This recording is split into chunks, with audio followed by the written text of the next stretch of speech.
안녕하세요. 반갑습니다. 노무사 단기 유쾌한 노동법 임재진 노무사입니다. 아직 목감기가 살짝 남아있어서 목소리가 그렇게 아름답진 않은 것 같아요. 뭐 원래 아름답지 않았어 이러지 마시고 반갑습니다. 네, 임재진 노무사입니다. 아까 이름 말씀드렸죠? 좀 전에 노동법 주요 조문 판례 리마인드 이 영상을 정말 오랜만에 또 찍게 됐어요. 하경영 교수님의 노동법 사례 연습에 있는 주요 판례 녹음이 이제 모두 마무리가 되었기 때문에 제가 우리 수험생 카페에도 올려드렸지만 모두 마무리가 되어서 이제는 우리 노동법 주요 판례 리마인드 이 영상 강의를 자주 올려드리도록 하겠습니다. 그래서 조금이라도 우리 수험생 여러분들께 도움이 되는 그런 임재진 노무사, 유쾌한 노무사가 되도록 하겠습니다. 감사합니다. 마치 뭐 클로징 멘트 같은데. 자, 그러면 오늘은 왠지 도급과 파견의 구별 기준이 좀 땡겼어요. 제가 이제 가장 최근에 GS1기 수업 종강하기 전에 강의를 했던 내용이기도 하고, 그리고 왠지 이게 땡겨서 네, 한번 요거 가지고 오늘은 8번째 리마인드 강의를 한번 해보도록 하겠습니다. 자, 도급과 파견은 제가 모니터를 보면서 이렇게 그림을 그려야 되니까, 네, 이렇게 필기, 판서를 한다고, 판서는 좀 그렇고, 네, 필기 한다고 그럴까요? 그러니까 제가 고개를 이렇게 약간 숙인 것처럼 보이더라도, 어색하게 보이더라도 이해해 주시기 바랍니다. 가끔 이렇게 카메라 보고 인사를 이렇게 드릴게요. 오늘 머리도 조금 이렇게 신경 썼는데 괜찮은가 모르겠어요. 네, 쓸데없는 말 하지 않고 바로 시작하도록 하겠습니다. 자, 우리가, 예를 들어서, 그림이 잘 안 그려지네? 요 A라는 분이 계세요. A라는 분이 우리 요 분을 홍길동 선생님이라고 할까요? 혹시 들으시는 분 중에 본명이 홍길동이신 분이 있으면 내 얘기야 이러지 마세요. 그냥 홍길동 우리 보통 명사처럼 이렇게 쓰잖아요. 그죠? 네. 우리 전래동화라고 할까요? 네, 거기 주인공이시니까. 우리 이제 홍길동 선생님을 이렇게 고용하셨는데 이분이 그러면은 뭐가 되냐면 죄송해요. 원고용주가 되죠. 그리고 요 B라는 사업장에 B라는 사업장에 색깔을 잠깐 바꾸겠습니다. B라는 사업장으로 요분을 요렇게 보내서 색깔을 바꾼다 그랬는데 안 바뀌었어. 이제 바꿀게요. 요분을 요렇게 저쪽 가서 일해 주세요 라고 해서 요렇게 와서 여기서 이제 일을 하시는 거예요. 그럼 요분은 제3자가 됩니다. 아시겠죠? 원고용주 제3자인데 근데 이 관계가 과연 도급인 거냐 아니면 파견인 거냐? 이 관계가 파견이라면 이 원고용주는 파사가 되겠죠? 파견 사업주. 이분은 제3자는 사사가 되겠죠? 사용 사업주. 제가 말해놓고도 좀 웃겨요. 그런데 이게 도급이 아니고 파견 관계라면 이분은 사용 사업주는 일정한 요건이 충족이 되면 사용 사업주는 파견법상의 책임을 지게 되는 경우가 있어요. 그게 가장 큰 게 뭐냐면 직접 고용 의무를 지게 되는 경우가 있잖아요. 그래서 겉으로는 마치 도급의 형식을 위장하고 있지만 요렇게 들여다봤더니 그게 실질적으로는 파견이다. 그러면 파견법을 적용을 해서 직접 고용 의무가 생기게끔 한다든가 뭐 이런 책임을 요 사용사업주가 지게 되죠. 그래서 도급이냐 파견이냐 구별하는 게 굉장히 중요합니다. 자, 그래서 우리 판례가 파견에 해당하는지 여부에 대해서 일반적인 판단 기준을 제시해 주셨어요. 자, 깨끗이 요거는 이제 어떤 관계인지 아시겠죠? 파견에 해당하는지 여부에 대한 일반적인 판단 기준 우리 판례를 살펴보기 전에 그러면 도급이냐 파견이냐를 우리가 구분하는 핵심 키워드가 있어요. 제가 GS1기 강의할 때도 강의 시간에 말씀드렸지만 이게 G자를 쓰려고 그랬는데 잘못 썼어요. 지휘 명령을 누가 하느냐에 따라서 구분이 돼요. 이게 핵심 키워드예요. 만약에 원고용주가 지휘 명령을 한다. 누구에 대해서? 여기 고용하신 분을 이렇게 가서 일하겠지만 실질적으로는 이분에 대한 지휘 명령을 원고용주가 한다. 그럼 이거 뭘까요? 그러면 도급이 되죠. 도급이. 그런데 지휘 쓰기 귀찮으니까 지명이라고 쓸게요. 지휘 명령을 만약에 이분이 하게 된다. 그러면 지휘 명령을 이분이 하게 된다. 그러면 이거는 뭐가 되냐면 이게 파견이 됩니다. 아시겠죠? 네, 다시 한번 정리할게요. 지휘 명령이라는 키워드가 굉장히 중요한데 지휘 명령을 요 원고용주가 한다. 그러면 파견이 아니고 도급입니다. 그런데 지휘명령을 원고용주가 아니고 제3자라고 지칭되는 요 B 사업 중에 사업주께서 하신다. 그러면은 파견입니다. 아시겠죠? 자, 판례를 볼 때 이 지휘명령을 누가 하느냐, 요거에 방점을 찍고 무게중심을 두고 보시는 거예요. 자, 깨끗이 지우겠습니다. 필요하신 분 필기하셔도 되고 잠깐 재생 멈췄다가, 자, 그럼 넘어갈게요. 자, 판례 궁금하다, 그죠? 파견에 해당하는지 여부에 대한 일반적인 판단 기준에 대해서 우리 판례가 말씀을 해주셨는데, 원고용주, 아까 여기 그렸던 분이죠.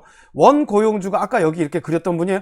원고용주가 어느 근로자로 하여금 제3자를 위한 업무를 수행하도록 하는 경우에, 자, 이렇게 다시 그려볼게요. 이렇게 간 거잖아요. 이분이 원고용주예요. 원고용주가 어느 근로자로 하여금 제3자를 위한, 제3자입니다. 제3자를 위한 업무를 수행하도록 하는 경우에 파견에 해당하는지는 계약의 명칭이나 형식에 구애될 것이 아니다.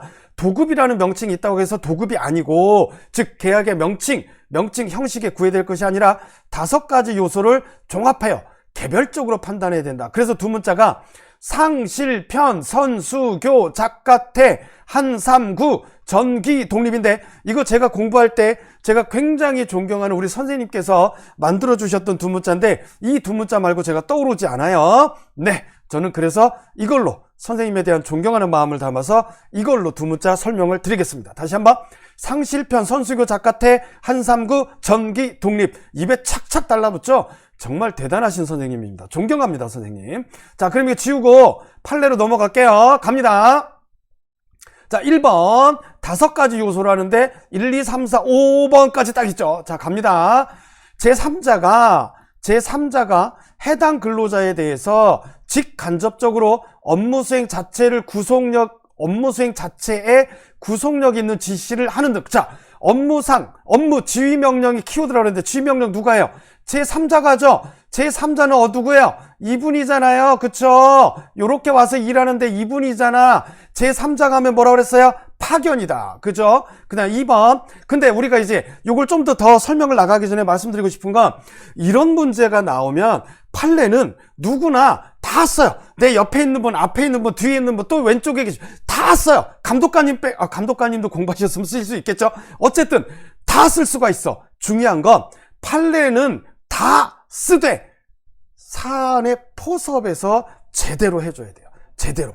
사실관계에 이 판례 5가지 요소를 탁탁탁탁 매칭시켜서, 그래서 파견에 해당하는 징표에 해당하는 요소가 거의 90% 이상이다. 그럼 파견인 거지. 그죠? 근데 우리가 이제 답안지 쓸 때 거의 90% 이상이다 이렇게 쓰진 않고, 예를 들어서 그런 내용들이 녹아 들어가게끔 노라래. 이게 확 꼬였어. 죄송합니다. 녹아 들어가게끔 사안의 포섭을 굉장히 충실하고 알차게, 그리고 좀 길게 해주셔야 고득점을 합니다. 자, 그 말씀 드렸어요. 자, 그러면 넘어갑니다. 해당 근로자가, 두 번째 기준, 해당 근로자가 제3자 소속 근로자와 하나의 작업 집단으로 구성돼서, 여기에 제3자 소속 근로자 여러 명이 계시죠? 이분들하고 하나의 작업 집단으로 구성되어 직접 공동 작업을 하는 등 제3자 사업에 실질적으로 여기로 완전히 실질적으로 편입되었다고 볼 수 있는지, 그렇게 실질적으로 편입되었다고 볼 수 있다면 뭐다? 파견이죠. 실질적으로 여기에 편입되어 있다면 지휘명령을 누가 해요? 제3자가 하잖아요. 그쵸? 제3자. 이분이 제3자입니다. 이분은 원이에요, 원. 자, 색깔을 바꿀게요. 이분은 원입니다. 원고용주. 아시겠죠? 네. 그 다음, 지우고 갈게요. 색깔 바꿨는데 또 안 지우면 이 화면이 너무 지저분해져서 이해해 주세요. 네. 여러분들은 이해심이 많으시니까. 자, 원고용주가, 드디어 나왔다. 원고용주 다시 그래요. 귀찮아도. 이분이 원입니다. 이분이 원, 이분은 제3자입니다. 원고용주가 작업에 투입될 근로자의 선발, 근로자의 수, 교육 및 훈련, 그래서 선수교, 작가태가 여기서 나오는 거죠. 작업, 휴게 시간, 근무 태도 등에 관한 결정 권한을 독자적으로 원고용주가 한대. 그러면 뭐죠? 지휘명령을 원고용주가 하는 거죠. 그럼 뭐다? 도급이다. 아하, 그렇구나. 정말 쉽죠? 자, 그 다음 4번. 계약의 목적이 구체적으로 범위가 한정된 한삼구가 여기 나옵니다. 상실편, 선수교, 작가태, 한삼구, 정기독립 중에서 저 잘해오죠. 오, 한삼구 나왔어요. 계약의 목적이 구체적으로 범위가 한정된 업무의 이행으로 또 말이 꼬였어. 이항이 아니고 이행입니다. 혼자서 으슥하다 말이 꼬였어. 죄송합니다. 한정된 업무의 이행으로 확정되고 해당 근로자가 맡은 업무가 제3자 소속 근로자의 업무와 구별되며 구별된대요. 제3자 소속 근로자 업무가 구별되고 그러한 업무에 전문성, 기술성이 있어요. 그러면 이분은 어디에 지휘 명령을 받는 거죠? 그렇죠. 원고용주의 지휘 명령을 받는 거잖아요. 그래서 뭐다? 도급이다. 좋습니다. 자, 그럼 넘어갑니다. 그 다음 5번. 원고용주가 계약의 목적을 달성하기 위하여 필요한 원고용주가 독립적 기업 조직을 갖고 있어요. 그럼 지휘 명령을 어떻게 하겠어? 원고용주가 하겠지. 그죠? 그리고 독립적 기업 조직이나 설비를 갖추고 있는지 등의 요소를 바탕으로 근로관계 실질에 따라 요소를 바탕으로 오케이. 그래서 원고용주가 독립적 또 꼬였어. 독립적 기업 조직이 일부러 꼬이는 거예요. 재밌으라고. 아시겠죠? 이해해 주세요. 독립적 기업 조직이나 설비를 갖추고 있는지. 그렇다면 독립적 기업 조직 설비가 있다면 도급이다. 누가? 원고용주가 독립적 기업 조직 그리고 설비를 갖추고 있으면 도급이다. 이겁니다. 원고용주 아까 이쪽에 계셨던 분이죠? 요렇게 우리 홍길동 선생님을 요렇게 여기 가서 일하세요라고 말씀하셨던 이분인데, 이분이 독립적인 기업 조직 설비를 갖추고 있으면 이분이 지휘 명령을 하겠네. 그죠? 그러니까 도급이다. 아시겠죠? 오케이. 다시 한번 정리하자면 지휘명령이라는 키워드를 가지고 일단 판례를 이해를 하시고 풀어내시는 겁니다. 그게 100% 딱 맞는 건 아니지만 그러면 판례 이해하기가 쉬워요. 사실관계 파악하는 것도 굉장히 쉽습니다. 그리고 제가 끝으로 드리고 싶은 말씀은 요쪽에 이제 뒤에 더 이상 없으니까, 제가 수업을 할 때 GS 1기 수업을 할 때 하경혜 교수님 노동법 사례 연습을 가지고 이제 사례 설명을 했는데, 그때 이제 이 판례를 가지고 포섭을 하는 사례 문제를 풀어드렸어요. 그거 가지고 모의고사도 받고.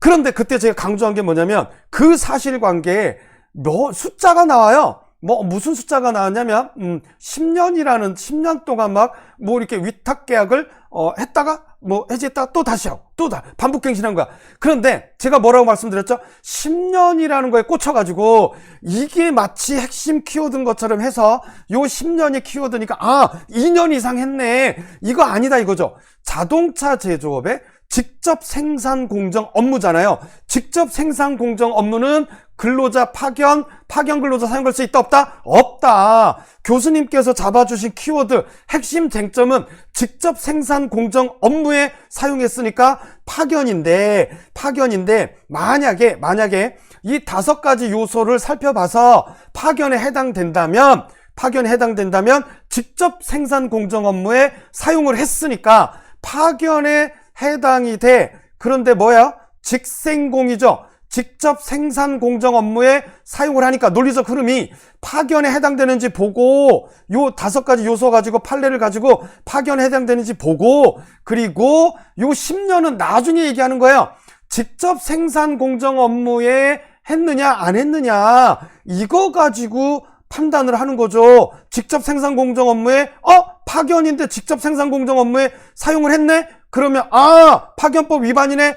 직접 고용 의무가 생기네. 이렇게 가는 거죠. 직접 고용 의무, 직고의가 생기는 거예요. 줄여서 말씀드리면 논리적 흐름이 이런 거죠. 그런데 10년이라는 거는 제가 말씀드렸지만 사안에 사실관계 문제에 10년이라는 숫자가 나왔으면 이 숫자도 무시하면 안 돼. 포섭할 때 이게 반드시 언급이 돼줘야 돼요. 제가 굉장히 강조를 드렸는데 이 10년은 언제 언급이 되냐면 예외 조항 중에 간헐적이라든가 그런 게 있어요. 그럴 때는 파견 사용할 수 있다. 기간을 좀 넘어서. 그런데 이 10년 동안 사용했다 하는 걸 봤을 때 이게 간헐적으로 사용한 게 아니잖아요. 그죠? 그렇게 사실관계가 포섭이 돼 있어요. 이게 궁금하시면 제 GS 읽기 강의를 들으시라 말씀드리고 싶지만 불어들이실 수는 없잖아요. 그래서 이미 다른 이제 우리 선생님들의 좋은 선생님들의 강의를 들으신 분들도 제가 무슨 말씀을 하는지 대강은 이해하셨을 거예요. 제가 굉장히 구체적이고 길게 설명을 못 드리는 게 이게 또 한 15분 넘어가면 이게 또 재미가 없어, 지루하다고. 그래서 짤막하게 이렇게 정리만 하고 말씀을 드리고 넘어가겠습니다. 늘 버티시고 절대로 지치지 마시고 내가 포기하지 않으면 내가 바라는 날은 반드시 온다 라는 마음으로 이겨내시기 바랍니다. 감사합니다. 화이팅입니다. 임재진 노무사였습니다. 화이팅!